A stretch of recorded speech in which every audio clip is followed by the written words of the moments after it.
Mainstream tourism may be struggling, but there's one niche market that isn't. More and more tourists are heading to Tasmanian cemeteries, chasing their ancestral histories. But historians are concerned poor heritage preservation will be the death of the fledgling industry. Hobart's Cornelian Bay Cemetery holds an open day once a year to highlight its historical significance and debunk some of the funeral myths. Emily Woodgate reports. Dying, burial and cremation.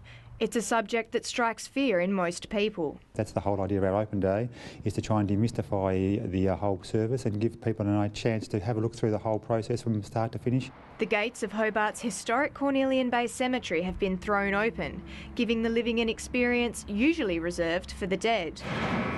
We have the door opening. It's hoped the open day will debunk some of the urban legends around burials and cremation, such as workers filching jewellery and gold fillings. We don't open the coffins, we don't take anything out. There are already 50,000 plots here, but with up to 80% of services ending in cremation, there's no fear of the 140-year-old cemetery running out of space just yet. The tour doesn't end behind the closed doors of the crematorium. It includes the historical areas of the cemetery. This builds on a recent boom in genealogy tourism, which is drawing hundreds to the state each year, researching their colonial ancestry.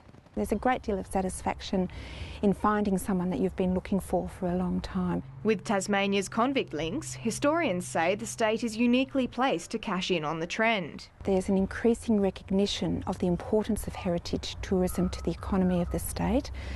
Probably up until about now, we've focused on our natural heritage, but our cultural heritage is just as significant. Geneaology has definitely been a growth industry in the last few years, where we've, looking at our figures, we often get 500 to 600 people through the door of a year doing genealogy inquiries. The cemetery's residents are catalogued online, but historical groups are worried there's no ongoing government funding for headstone conservation. There's no one taking responsibility for it, and I'm really worried that William's going to fall on his face before much longer. Given time, they will be lost to history.